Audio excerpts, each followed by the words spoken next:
Jogging பண்ணதெல்லாம் போதும், போய் ஷட்டில் ஆடலாம் வா. ஏன் இதுக்கே கழிச்சு போயிட்டியா? உண்மையாவா நந்து? அந்த போட்டோவெல்லாம் நீ தான் உன் மாமாவுக்கு அனுப்புனியா?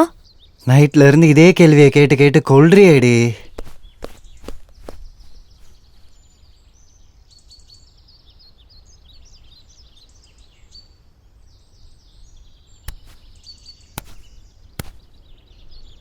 தினக்குத்தான் நீ எனக்குத்தான். ஓ உன் மாமா பொண்ணு உனக்கு முறை பொண்ணு தானே, அவளையே நீ சூஸ் பண்ணல? என் மாமா என் சின்ன வயசுல இருந்து நல்லா வளர்த்தாரு, படிக்க வச்சாரு. இதுக்கு மேல என்ன வேணும்? படிக்க வச்சாருல்ல, பொண்ணு கொடுக்கறதுல அவருக்கு என்ன பிரச்சனை? ப்ராப்ளம்லாம் ஒன்றும் இல்லை ரத்னா. என் மாமாக்கு என்ன பயங்கர ரிச்சு, அவருக்கு ஏற்ற மாதிரி யாரையா ஒருத்தரை பிடிச்சிருவாரு. உனக்கு என்ன டென்ஷன்? நீ ஆடுறி.